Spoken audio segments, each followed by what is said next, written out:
Imagine waiting 5 years for the return of a motorcycle that defined a generation, only to see it come back looking almost identical on the outside, but with major changes hidden beneath the surface. That's exactly what's happening with the Kawasaki Z1100, better known as the Big Z. Kawasaki has brought it back for 2026, and at first glance it looks frozen in time.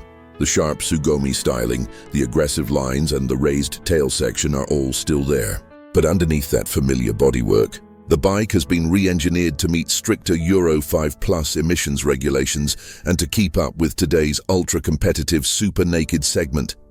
And Kawasaki didn't stop at one model. Alongside the standard Z1100, we now get the Z1100 SE, a higher-spec version that comes with premium suspension and braking components. This move shows Kawasaki's intention, not just to bring back an old favorite, but to position the Z1100 directly against modern rivals, especially the Honda CB1000 Hornet, a bike that has already established itself as a major player in the market. Here's the problem: the market has changed. Riders today aren't just looking for raw power. They want cutting-edge electronics, advanced rider aids, and a strong balance of performance versus price. So the question becomes, has Kawasaki done enough to bring the Z1100 back into the fight? Or are they simply relying on nostalgia and the Big Z name to carry the bike forward, without truly matching the standards set by the competition? To answer that, we need to take a closer look at what's been updated. The new Z1100 gets redesigned pistons, valve springs, and cams. The 6-speed gearbox now features revised ratios along with an assist and slipper clutch.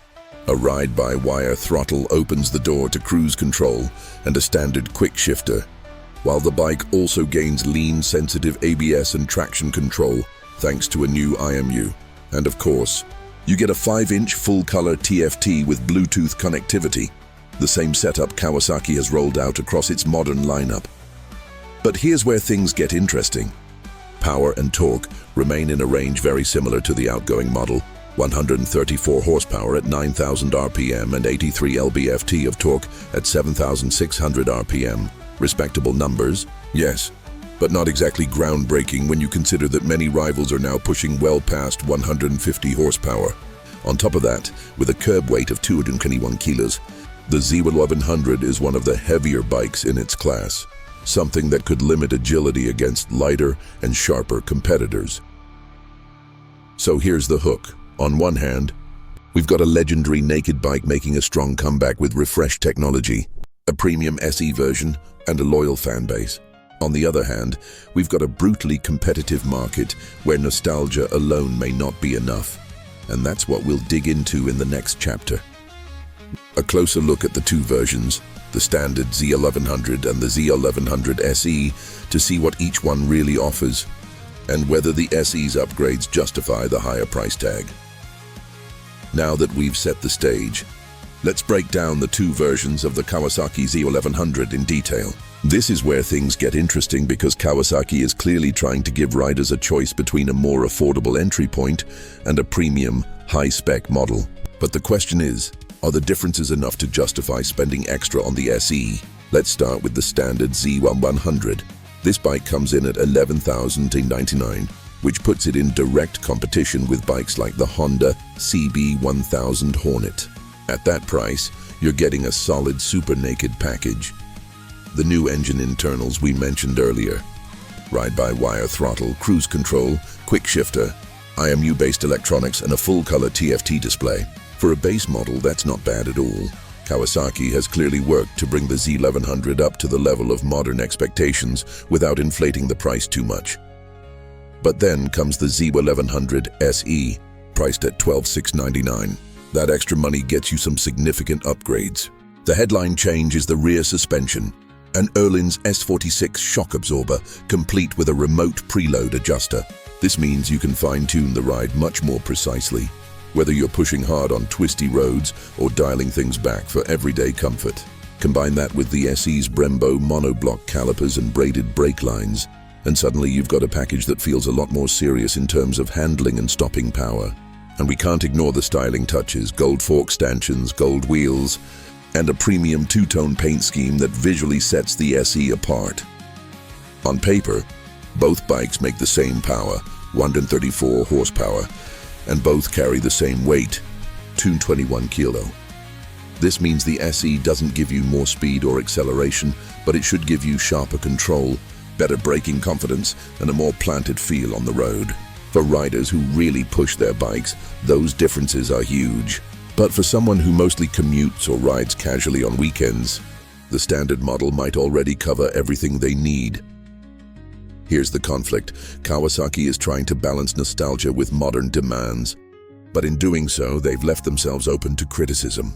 The Z1100 SE costs $1,600 more than the standard version, yet doesn't add any extra horsepower.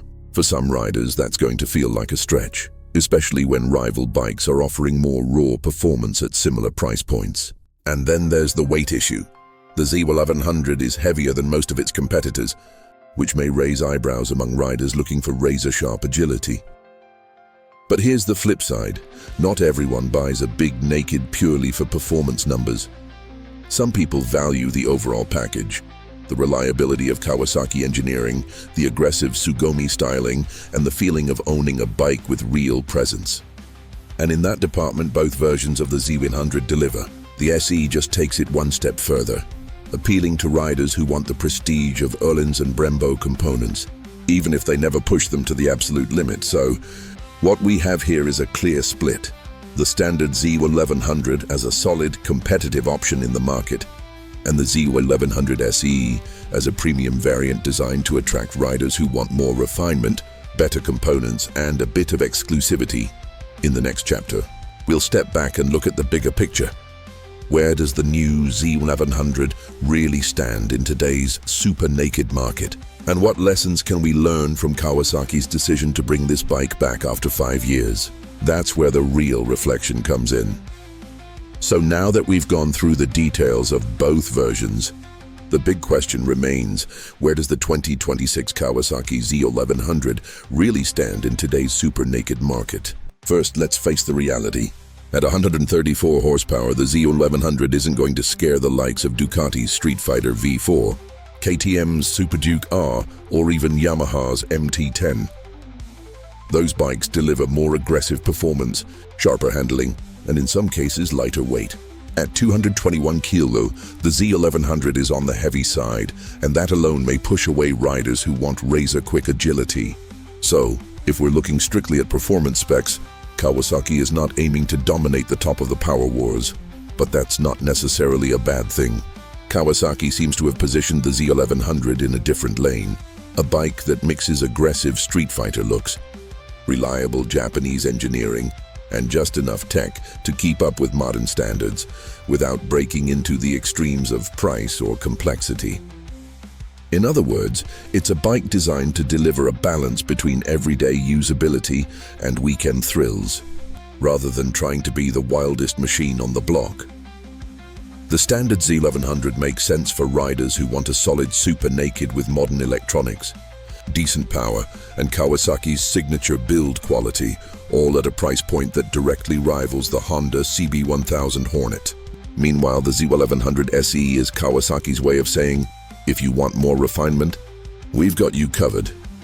With Öhlins suspension, Brembo brakes, and those gold accents, the SE offers something extra for the rider who values precision and style as much as performance. Here's the reflection. Kawasaki didn't bring back the Z100 to set new benchmarks. They brought it back to give loyal fans and new riders who want a serious naked bike an option that feels familiar, trustworthy, and stylish.